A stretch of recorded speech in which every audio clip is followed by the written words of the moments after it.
आपण पाहताय न्यूज 18 लोकमत. आपल्या सगळ्यांचं स्वागत. मी मिलिंद भागवत आणि सुरुवातीला बातमी अर्थातच अधिवेशनाची. अधिवेशन म्हटलं की राजकारण तर आलंच, पण महाराष्ट्राचं हे पावसाळी अधिवेशन जे आजपासून सुरू होतंय 11 वाजता असणार आहे.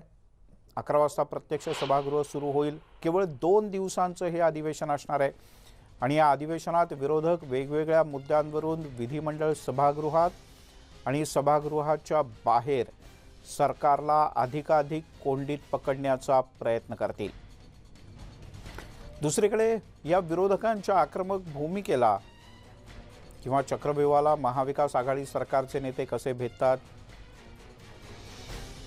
विरोधकांच्या आक्रमक भूमिकेला सरकार कसं उत्तर देतं हे पाहणं अतिशय महत्त्वाचं आहे.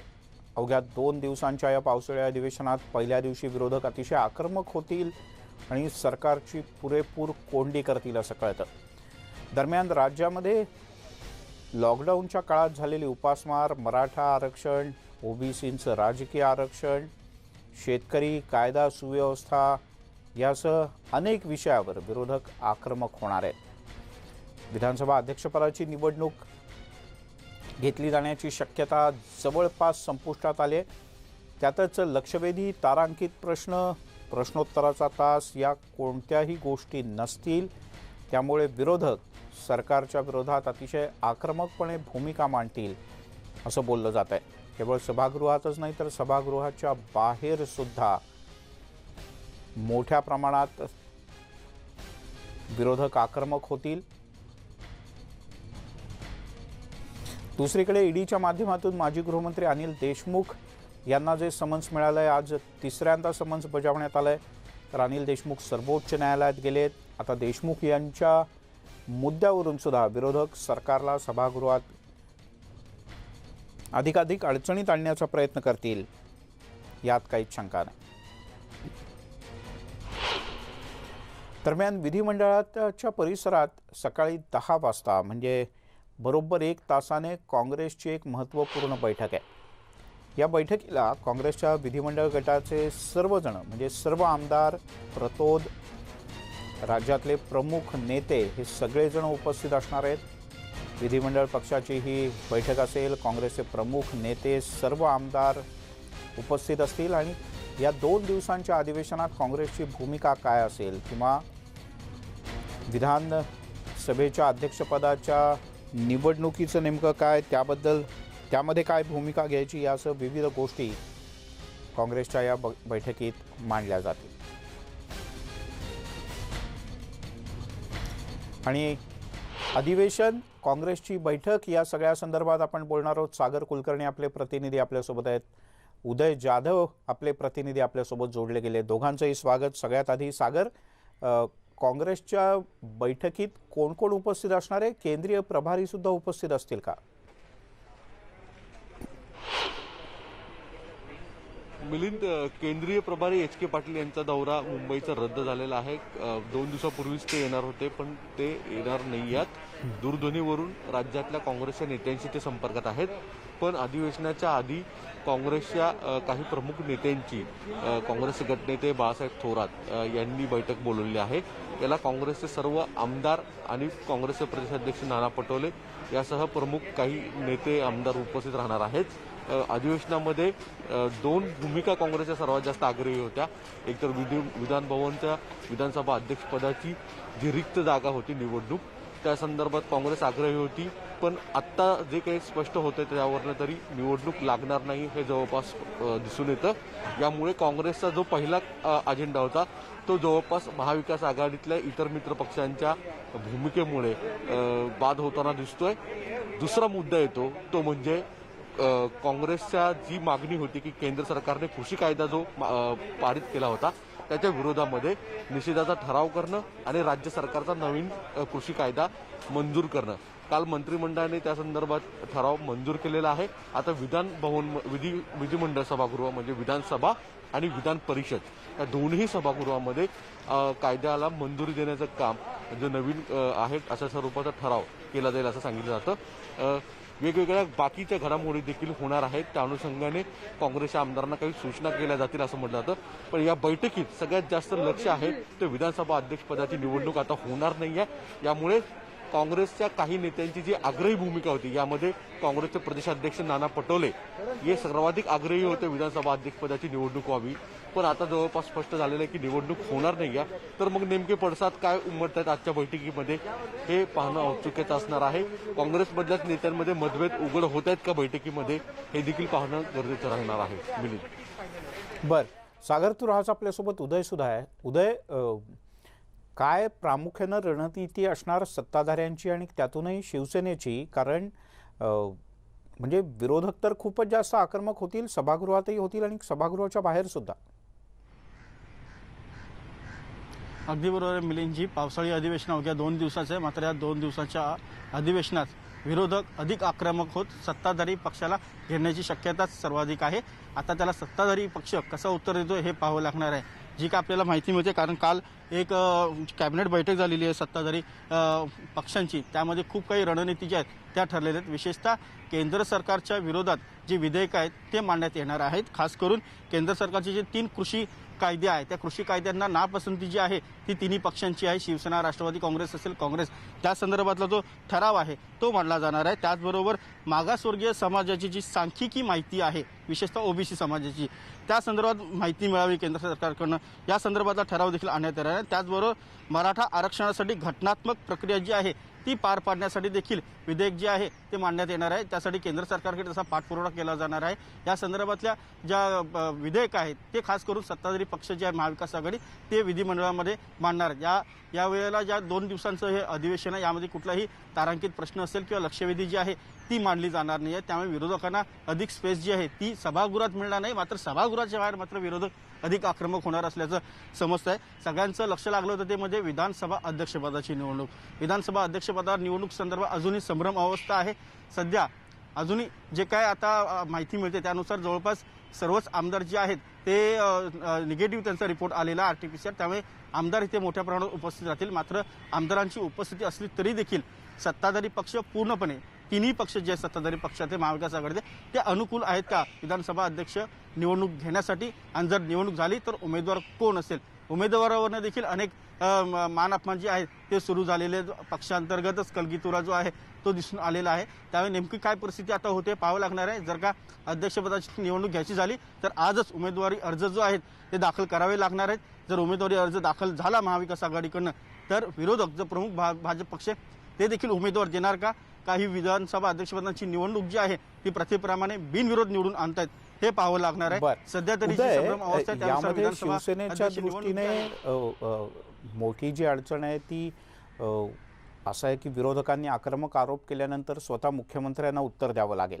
आज अनिल देशमुख यांच्यावर ईडीच्या कारवाईची टांगती तलवार आहे. पुन्हा एकदा ईडीनं आज हजर राहायला सांगितलं आहे. पण त्यासोबतच शिवसेनेच्या नेत्यांची नावंसुद्धा सातत्यानं चर्चेत येत असतात. त्यामुळे सत्ताधाऱ्यातली प्रमुख जबाबदारी ही शिवसेनेची आहे. त्यामुळे शिवसेनेची जास्त अडचण होईल या सगळ्यात. अगदी बरोबर आहे. सत्ताधारी पक्षामध्ये जे आहेत 3 पक्षांमध्ये त्यामध्ये प्रमुख पक्ष हा शिवसेना आहे आणि शिवसेनेलाच घेण्याचं जे डावपेच जे आहेत विरोधी पक्ष भाजपने आखलेले आहेत. मात्र काल जेव्हा विरोधी पक्षांची पत्रकार परिषद झाली त्या पत्रकार परिषदेमध्ये विरोधी पक्षनेते देवेंद्र फडणवीस यांनी शिवसेनेवरती पहिल्याप्रमाणे काही विशेष असे आक्रमक जे आरोप असतात ते केले गेले नाही आहेत, थोडेसे सॉफ्ट झालेले दिसले. त्यातच विरोधी पक्षनेते देवेंद्र फडणवीस यांनी म्हटलेलं आहे की आम्ही शिवसेनेचे वैचारिक मतभेद आहेत पण शिवसेनेशी शत्रुत्व नाही आहे. त्यामुळे पुन्हा एकदा सगळ्यांच्याच मनामध्ये पाल चुकचुकली आहे की पुन्हा एकदा युतीचे वारे वाहू लागलेले आहेत का ते पाहावं लागणार आहे. विरोधी पक्षनेते देवेंद्र फडणवीस यांनी जे वक्तव्य केले त्याला अजूनही सत्ताधारी पक्षाकडनं कोणीही उत्तर दिलेलं नाहीये. शिवसेना नेते संजय राऊत काय म्हणतात याकडे देखील सर्वांचं लक्ष लागले. त्याचबरोबर मुख्यमंत्री स्वतः मुख्यमंत्री उद्धव ठाकरे हे काय उत्तर देतात याची देखील अपेक्षा सर्वांना आहे. सभागृहात त्यांचं भाषण होईलच, त्याचबरोबर जेव्हा पत्रकार परिषद होईल त्यामध्ये देखील ते काय म्हणतात हे देखील पाहावं लागणार आहे. पत्रकार परिषद त्यांची उद्या होण्याची शक्यता आहे, कारण काल जेव्हा कॅबिनेट बैठक झाली त्या कॅबिनेट बैठकीनंतर त्यांची पत्रकार परिषद होईल असं सकाळपासून सांगण्यात येत होतं, मात्र प्रत्यक्षात ती झाली नाही. उद्या हाच मुद्दा घेऊन मला सागरकडे जायचं आहे. सागर, 3ही पक्षातले नेते एवढे अनुभवी आहेत, त्यातून अजितदादांसारखे नेते तर कदाचित सत्ताधाऱ्यांमधले सगळ्यात आक्रमक म्हणून ओळखले जातात. असं का बरं नेमकं काल झालं की पत्रकार परिषदच झाली नाही? 3 नाही 3.5 तास बैठक चालली कॅबिनेटची, पण कोणतंही ब्रीफिंग न करता अधिवेशनाच्या पूर्वसंध्येला साधारण सगळेजण येऊन काही ना काहीतरी संवाद साधत असतात, पण कोणीच बोललं नाही.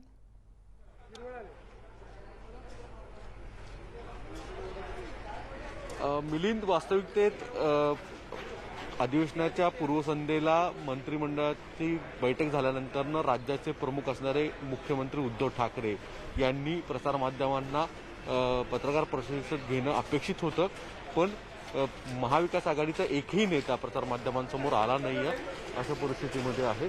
आता आपण ही दृश्य पाहत आहात. विधानसभा अध्यक्ष आहेत.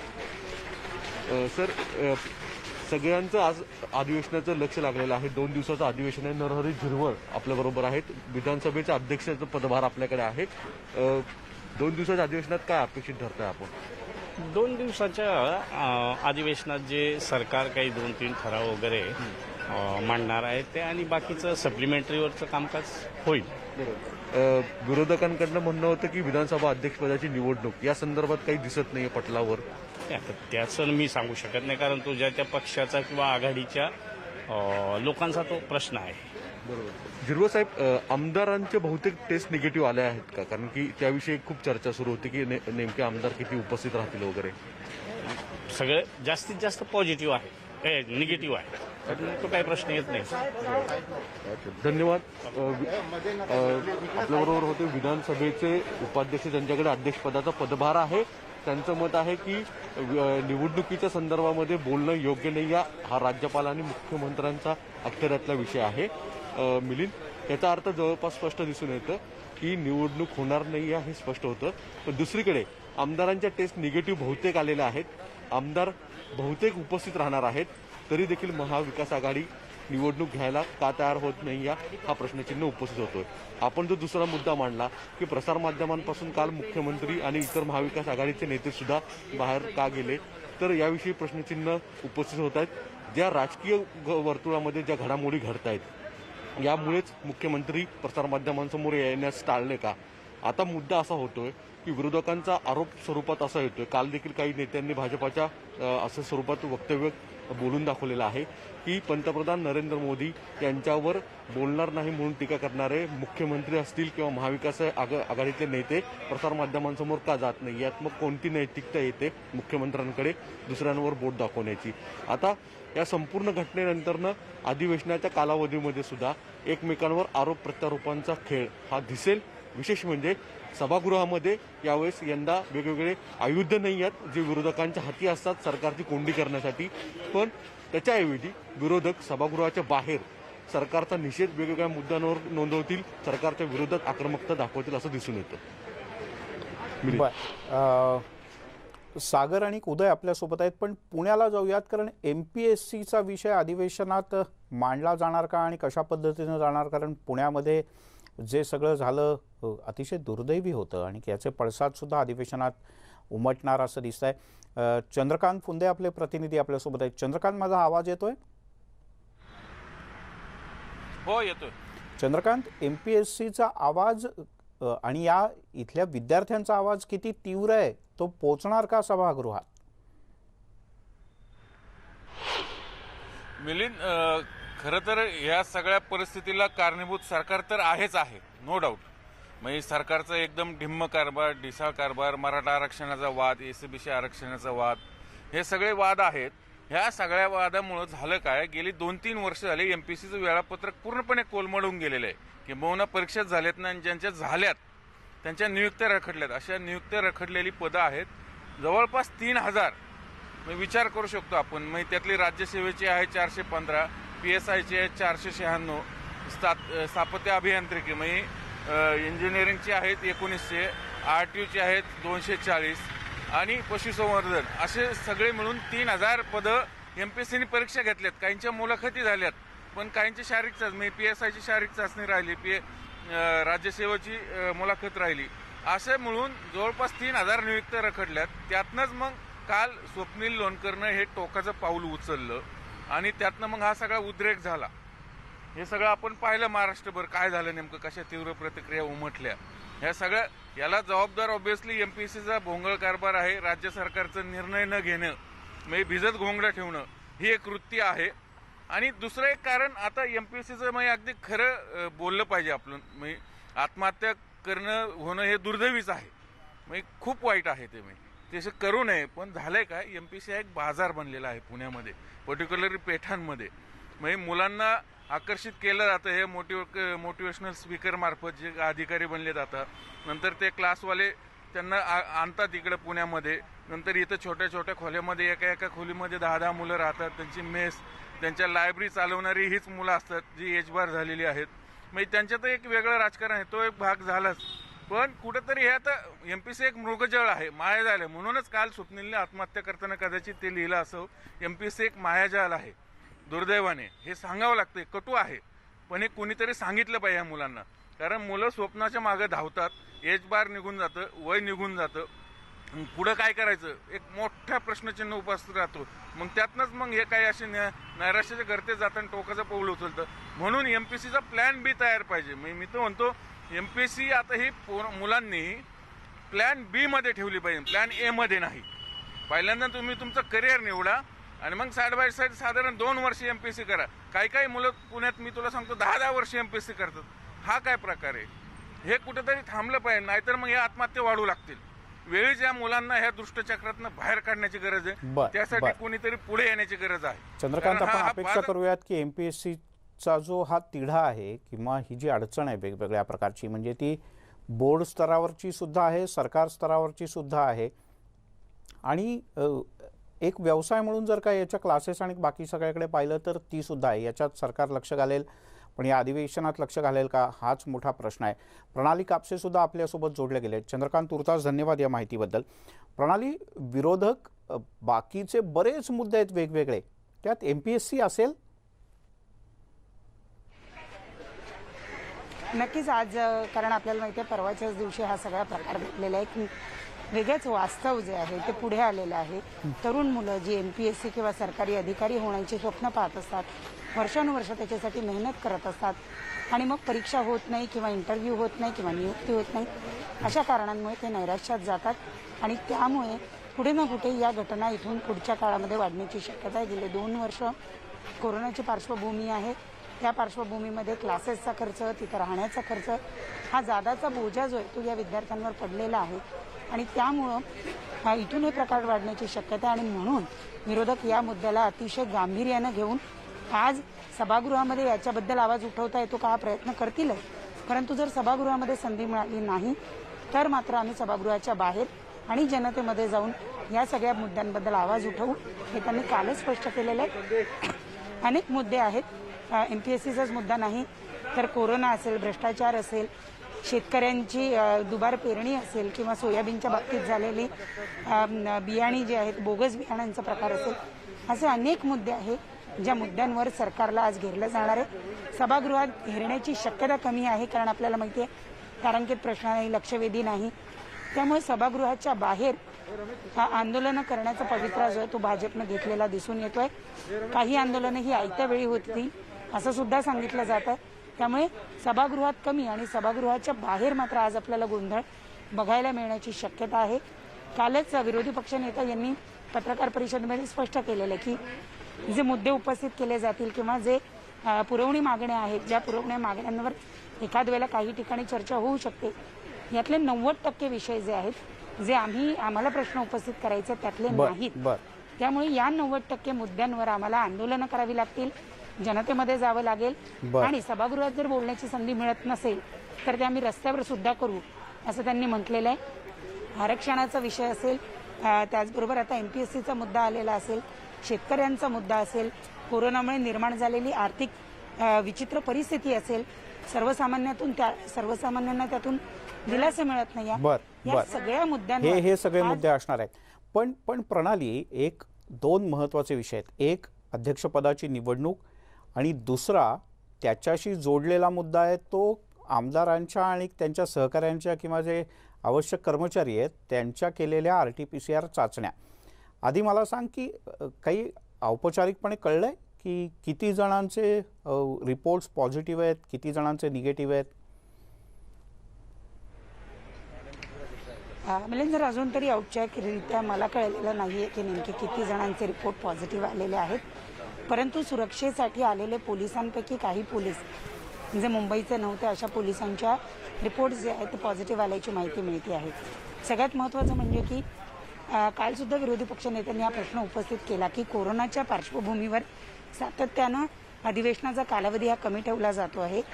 महाराष्ट्र सरकार एक नवीनच कमी आकाराचं किंवा अगदी कमी दिवसाचं अधिवेशन भरवण्याचा नवीन रेकॉर्ड करते असं सुद्धा त्यांनी सांगितलं. दिल्लीमध्ये सुद्धा कोरोनाची परिस्थिती वाईट आहे, तरी सुद्धा तिथे कोरोनाच्या कालावधीमध्ये 59 दिवस जे आहे अधिवेशन भरलेलं आहे आणि महाराष्ट्रामध्ये जर बघायचं झालं तर केवळ 14 दिवसाचं अधिवेशन आणि तेही हे 2 दिवस पकडून.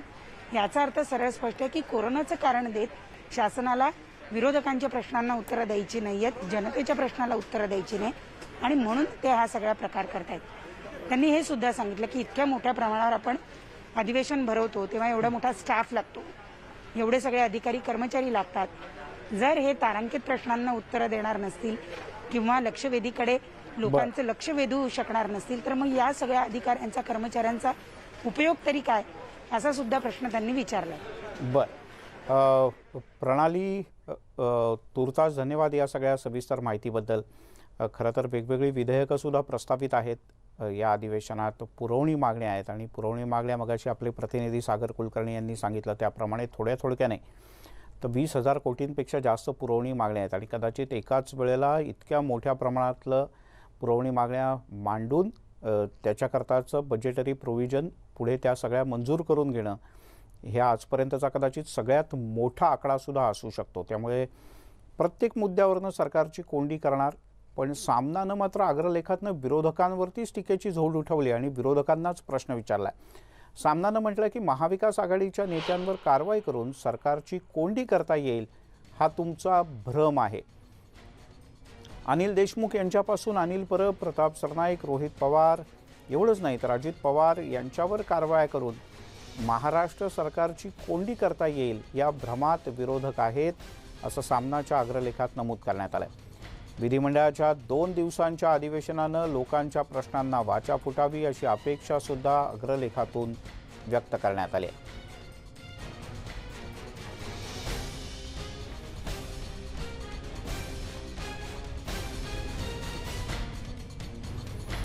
त्यामुळे सामनानं जी प्रतिक्रिया नोंदवली आहे त्यानंतर एक प्रकारे सरकारला काही सल्ले आहेत तर बरीचशी विरोधकांवर टीका आहे आणि विरोधकांना खडसावणं आहे की तुम्ही अमुक गोष्ट करा.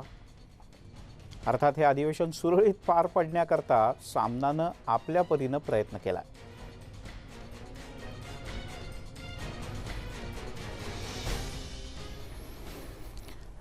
त्यामुळे सभागृहातल्या सर्व बातम्यांकडे आपलं लक्ष असणार आहे. पण तोपर्यंत अन्य काही महत्त्वाच्या बातमी आहे राष्ट्रीय स्वयंसेवक संघाचे सरसंघचालक डॉक्टर मोहन भागवत यांनी केलेल्या एका वक्तव्याची. कोणत्याही धर्माचे असू द्यात पण सर्व हिंदुस्थानचा DNA एकच असल्याचं वक्तव्य राष्ट्रीय स्वयंसेवक संघाचे सरसंघचालक डॉक्टर मोहन भागवत यांनी केलं आहे. मुस्लिम राष्ट्रीय मंचनं आयोजित केलेल्या हिंदुस्थानी प्रथम आणि हिंदुस्थान प्रथम या कार्यक्रमात ते बोलत होते. यावेळेला हिंदुस्थानात इस्लाम धोक्यात आहे अशी भीती अनेकदा व्यक्त केली जाते, मात्र अशा चक्रव्यूहात अडकू नका असंही सरसंघचालक म्हणाले. उत्तर प्रदेशात होणाऱ्या निवडणुकांच्या पार्श्वभूमीवर सरसंघचालकांनी केलेल्या या वक्तव्याला विशेष महत्त्व प्राप्त झालंय.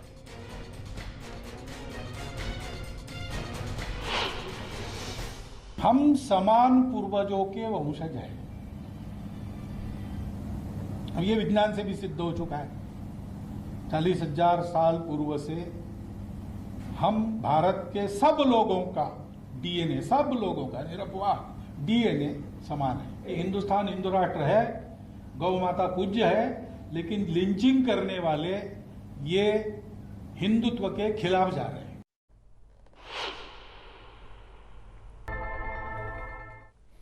आपण पाहताय न्यूज 18 लोकमत. ब्रेकनंतर आपल्या सगळ्यांचं स्वागत. पहिली बातमी आहे ती अधिवेशनातली एक महत्त्वाची बातमी, ती म्हणजे या अधिवेशनासाठी जवळपास 2600 जणांच्या कोरोना टेस्ट करण्यात आल्या होत्या आणि त्यापैकी 7 जणांच्या कोरोना चाचण्या पॉझिटिव्ह आल्या. या अधिवेशनात कोविडचं सावट नसल्याचं चित्र या रिपोर्टमधून दिसत आहे.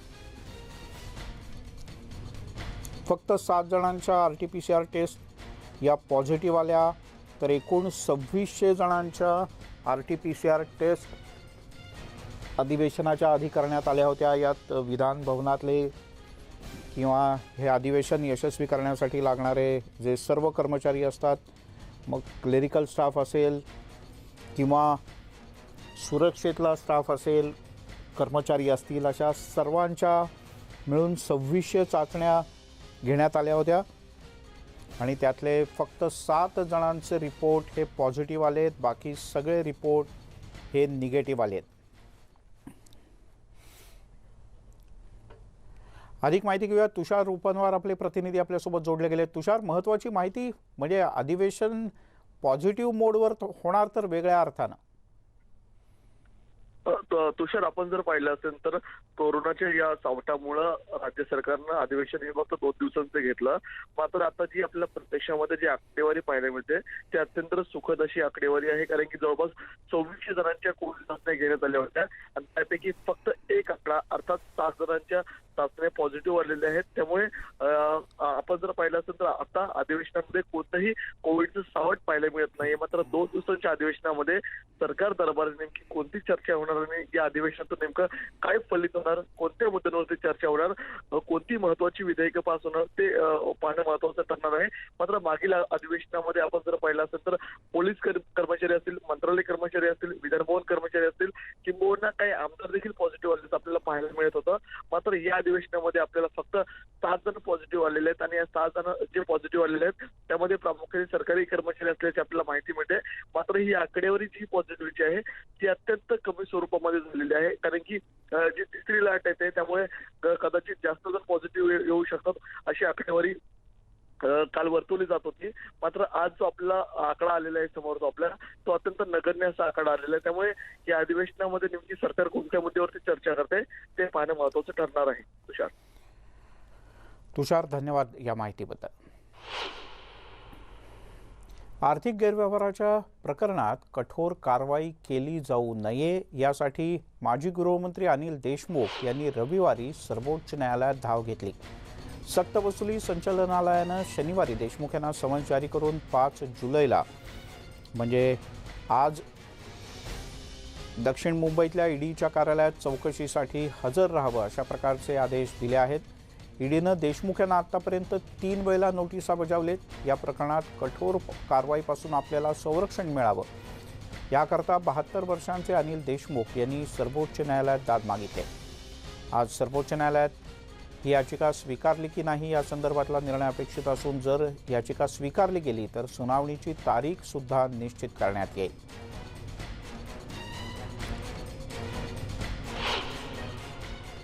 दिल्ली में अनिल देशमुख साहब ने सुप्रीम कोर्ट में नो कोर्सिव एक्शन में भी टेकन अगेंस्ट हिम ऐसा पिटीशन फाइल किया है. दिल्ली में अनिल देशमुख साहब ने सुप्रीम कोर्ट में नो कोर्सिव एक्शन में भी टेकन अगेंस्ट हिम ऐसा पिटीशन फाइल किया है.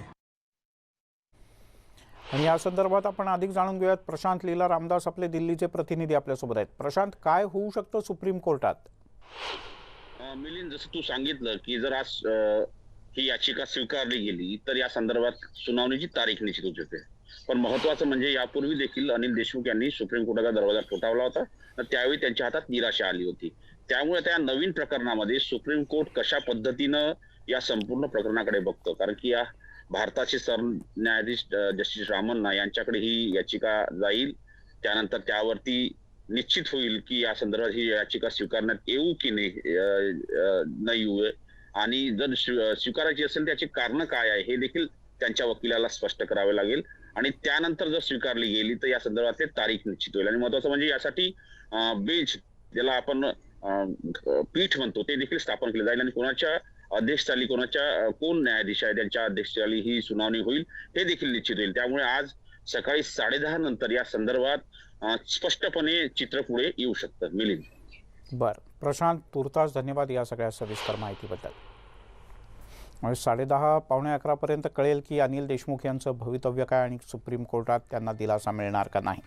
एक छोटासा ब्रेक घेऊया, लगेच परत येतोय. सर्व प्रकारच्या ताज्या अपडेटसाठी news18lokmat.com या आमच्या वेबसाईटला लॉग ऑन करा. फेसबुक आणि ट्विटरवर आम्हाला फॉलो करा. सर्व प्रकारचे व्हिडिओज आणि दर तासाच्या हेडलाईन्स पाहण्यासाठी आमच्या यूट्यूब चॅनलला सबस्क्राईब करा.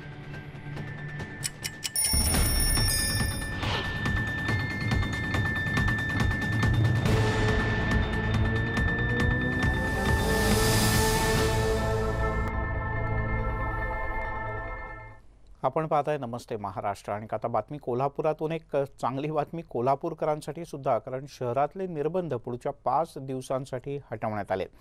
म्हणजेच आजपासून शहरातली सर्व दुकानं येत्या शुक्रवारपर्यंत सकाळी 7 ते 4 या वेळेत खुली राहू शकतात. अर्थात सोमवार ते शुक्रवारसाठीच हे निर्बंध हटवण्यात आलेत. या काळात सर्व प्रकारची दुकानं खुली राहतील. त्यानंतर मात्र फक्त अत्यावश्यक सेवेतली दुकानं उघडी राहू शकतात. शनिवारी मात्र परिस्थिती पाहून पुढचा निर्णय घेतला जाईल असं प्रशासनानं आत्ताच स्पष्ट केलंय. त्यामुळे किमान सध्या तरी व्यापाऱ्यांना 5 दिवसांचा दिलासा असंच म्हणावं लागेल.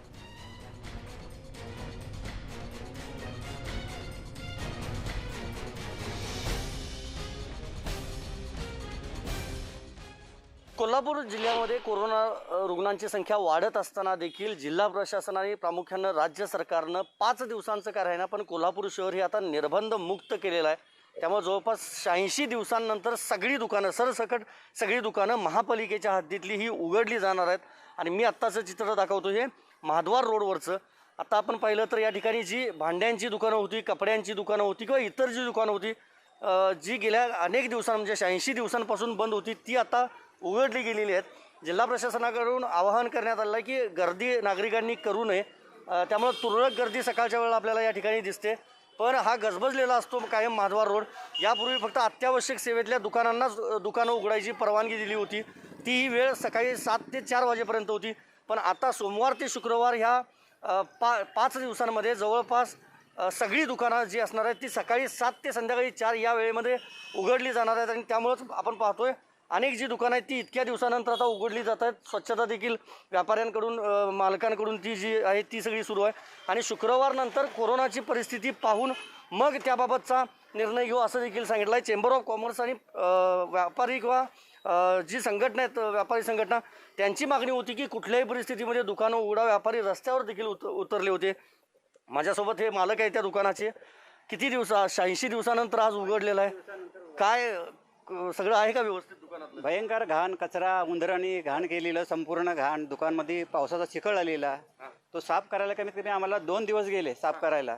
एवढा आम्ही साफ करून आज उघडायला आम्ही सुरुवात केलेली आहे. स्वच्छता करून आम्ही 1 दिवस गेलो मधीच आणि आता दुकान उघडतंय. आता काय काळजी घेणार आहे तुम्ही? कारण चेंबर ऑफ कॉमर्सनं सांगितलं होतं की आम्ही म्हणजे दुकानं उघडल्यामुळे कोरोना पसरत नाही असं म्हणणं होतं व्यापारी संघटना आणि चेंबर ऑफ कॉमर्स. तर आता याच्यामध्ये काय काळजी घेणार म्हणजे आम्ही सॅनिटायझर वगैरे, हातात सॉक्स वगैरे घालून, गिरायकांना डिस्टन्स ठेवून ते आम्ही असं गिरायक करणार. नियम सगळी पाळणार? हो, नियम सगळे सरकारी पाळणार. सरकारचा जे नियम आहेत ते आम्ही काही टाळणार नाही. नियम पाळले जाणार. आपण पाहतो हे कपड्याचं दुकान आहे. यापूर्वी कपड्याचं दुकान उघडायला परवानगी नव्हती, पण आता जी आहे ती परवानगी देण्यात आलेली आहे. आणि आपण पाहतोय वर्दळ जी आहे ती हळूहळू का राहीना पण या महाद्वार रोडवर आपल्याला पाहायला मिळते. अनेक दुकानं ही बंद होती. त्यामुळे अर्थचक्र जे आहे, गणित जे आहे ते पूर्णपणे थांबलं होतं. मी समोरचं जे दुकान दाखवतो हे भांड्यांचं दुकान आहे. ते देखील उघडायला परवानगी देण्यात आली आहे. म्हणजे सरसकट सगळीच दुकानं उघडली जाणार आहेत. पण भांड्यांची दुकानं यापूर्वी उघडी नव्हती. त्यामुळं आता जे कोल्हापूर शहरातले जे नागरिक असतील त्यांना ही खरेदी करता येणार आहे. माझ्यासोबत मालक आहेत दुकानाचे. काय सांगाल, भांडी दुकानांना देखील परवानगी नव्हती, आता यापुढे तुम्ही कशी काळजी घेणार आहात? सोशल डिस्टन्सिंग पाळणार, सॅनिटायझर वापरणार आणि 2 गिरायक फक्त करणार. अर्थचक्र सगळं ठप्प झालं होतं? हो हो, ठप्प झालं होतं. काय परिणाम झाला? नाही, परिणाम म्हणजे काय, हे येत नव्हतं, म्हणजे व्यापार बंद होता. हा, व्यापार ठप्पच झाला होता. नोकरांचे पगार आम्ही भागू शकत नव्हतो. व्यापाऱ्यांची देणी यायची होती. लाईट भाडं, पाणी बॅटरी, फोन बिल हे आम्ही कुठल्याही प्रकारे भागू शकत नव्हतो. आणि हे उघडले, शासनाला आम्हाला हे असं सहकार्य केलेलं म्हणायचं. कारण इतके दिवस आम्ही झगडतोय, त्याचा आम्हाला जरा ते काहीतरी फळ मिळालेलं आहे आता सध्या तरी. रस्त्यावर उतरावं लागलं? रस्त्यावर उतरायला लागलं ते बरोबर आहे. त्याशिवाय हल्ली नाग आपल्याशिवाय तोंड उघडत नाही म्हणतात, तसा प्रकार झाला होता तो. त्यामुळे आता आम्हाला बरं वाटते. आता 8 दिवसापर्यंत परत पुढच्या सोमवारी परत ती धाकधूक आहेच मनात.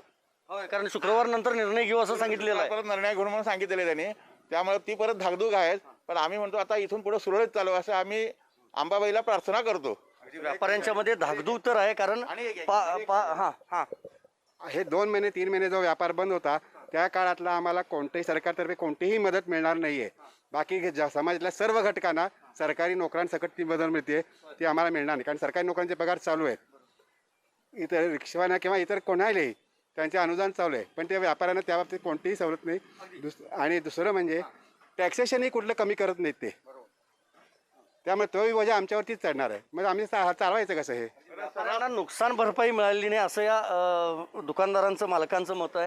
कारण त्याचं असं आहे की इतके दिवस दुकान बंद राहिल्यामुळे अर्थचक्र पूर्णपणे ठप्प झालं होतं. पण आता 5 दिवसांसाठी का राहीना कोल्हापूर शहर म्हणजे महापालिका क्षेत्र हे पूर्णपणे आता निर्बंधमुक्त झालेलं आहे. संदीप राजकोळकर, न्यूज 18 लोकमत, कोल्हापूर. त्यामुळे कोल्हापुरात आता दुकानं आज उघडली आहेत. पुन्हा एकदा मुंबईत येऊयात, कारण 2 दिवसांचं हे अधिवेशन होतं आणि विधानसभा अध्यक्ष निवडणुकीच्या बद्दल समन्वय समिती निर्णय घेईल अशी माहिती संसदीय कामकाज राज्यमंत्री संजय बनसोडे यांनी दिली. त्यांच्याशी बातचीत केली आमचे प्रतिनिधी सागर कुलकर्णी यांनी. राज्याचे संसदीय राज्यमंत्री बनसोड आपल्याबरोबर आहेत. सर, 2 दिवसाचं अधिवेशन यावरच मुळात विरोधकांनी प्रचंड टीका केली. या 2 दिवसाचं अधिवेशनात काय अपेक्षित आहे? खरं तर करोनाचं खूप मोठं संकट आपल्या राज्यावर आहे. डेल्टा प्लस हा जो स्ट्रेन आपल्या राज्यावर आलेला आहे तो किती पसरतो ते अजून त्याचा अंदाज त्या ठिकाणी आलेला नाही. आणि अधिवेशन म्हणल्यानंतर राज्यातून जनता आपल्या मुंबईला विधानभवनाकडे येत असते, त्याच्याबरोबर प्रचंड मोठे अधिकारी येत असतात, मोर्चे येत असतात. म्हणून ह्याचा प्रसार जास्तीत जास्त होऊ नये आणि जनतेची काळजी घ्यायच्यासाठी ते आम्ही 2 दिवसाचं अधिवेशन त्या ठिकाणी घेतलेलं आहे. आणि शुभारंभ वंदे मातरमनं त्या ठिकाणी सुरुवात होईल, कागदपत्रे सभागृहाच्या पटलावर ठेवले जातील आणि शासकीय कामकाज होईल आणि शेवटी श्रद्धांजली शोक प्रस्ताव त्या ठिकाणी येईल आणि आजचं कामकाज संपेल. आज पुरवणी मागण्यासुद्धा ठेवल्या जात आहेत, हे महत्त्वाचं कामकाज राहील. हो, 2021-22च्या पुरवणी मागण्यासुद्धा सभागृहामध्ये त्या ठिकाणी सादर करणार आहेत. आणि जे काही दोन्ही सभागृहात संमत केलेले विधेयक आहेत, राज्यपालाच्या अधिसंमती मिळाल्यानंतर ते सुद्धा जाहीर करण्याचं त्या ठिकाणी काम होईल. आजचं कामकाज पटलावर विधानसभा सगळ्यात जास्त चर्चा होती, विधानसभा अध्यक्षाची निवडणूक ते दिसत नाही. काय होईल असं तुमचं मत आहे या संदर्भात? ते निर्णय समन्वय समितीमध्ये महाविकास आघाडीच्या सर्व गटनेत्याच्यामध्ये ते होईल, तो वरिष्ठ पातळीवरती होईल. नाही, पण आज जर निवडणूक कार्यक्रम जाहीर नाही झाला तर निवडणूक होणं थोडंसं कठीण आहे असं दिसतं. तो निर्णय वरिष्ठ पातळीवर आहे. मी संसदीय कार्य राज्यमंत्री आहे, मी सभागृहातल्या कामकाजाविषयी आपल्याला सांगू. आमदारांच्या टेस्टविषयी काय नेमकी थोडी माहिती तुमच्याकडे आली आहे का? की कारण की टेस्ट किती आहेत लोकांच्या, निगेटिव्ह पॉझिटिव्ह वगैरे? बऱ्यापैकी आमदारांनी आता प्रत्येकाने रिपोर्ट्स या ठिकाणी त्या ठिकाणी देत आहेत. बऱ्यापैकी सगळ्यांचे रिपोर्ट्स निगेटिव्ह आहेत आणि सगळ्यांची आम्ही त्या ठिकाणी काळजी घेतो. धन्यवाद. संसदीय कार्य राज्यमंत्री संजय बनसोड हे आपल्याबरोबर होते. त्यांनी माहिती दिली आहे की विधानसभा अध्यक्षपदाची निवडणूक याविषयी आत्ता स्पष्ट करणं कठीण आहे, पण बहुतेक आमदारांचे टेस्ट निगेटिव्ह आलेले आहेत. व्हिडिओ जर्नलिस्ट सचिन कुबडेसह सागर कुलकर्णी, न्यूज 18 लोकमत, मुंबई. इकडे कोरोनाच्या काळात जीव गमावलेल्या कोविड योद्ध्यांच्या कुटुंबियांना महानगरपालिका काही मदत करणार आहे.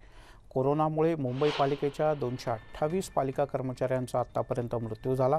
यापैकी 91 जणांच्या कुटुंबियांना पालिकेनं 50 लाखांची मदत केली आहे, तर 90 जणांच्या वारसांना पालिकेत नोकरी देण्यात आली. कोरोना काळात मृत्यू झालेल्या सर्व कर्मचाऱ्यांच्या कुटुंबियांना पालिका मदत करणार आहे.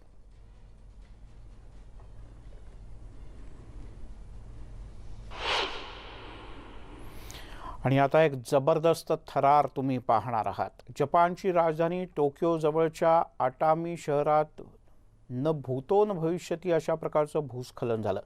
मुसळधार पावसामुळे भूस्खलन झाल्याचं कळतं. यात अनेक घरं वाहून गेलेत. या दुर्घटनेत 2 जण ठार झाले असून 20 जण अद्यापही बेपत्ता आहेत. मुसळधार पावसामुळे शोधकार्यात अडथळे येत आहेत.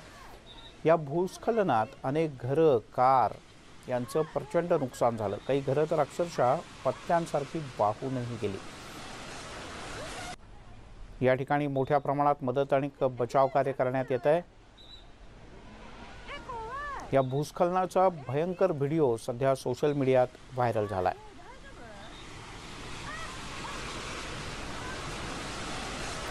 डोंगरावरून मोठ्या वेगाने येणारा चिखल मिश्रित पाण्याचा लोंढा पाहून अनेक जण जीव वाचवण्यासाठी सैरावैरा पळत होते। अचानक आलेल्या या पाण्याच्या प्रवाहात काही गाड्या मात्र वाहून गेल्या।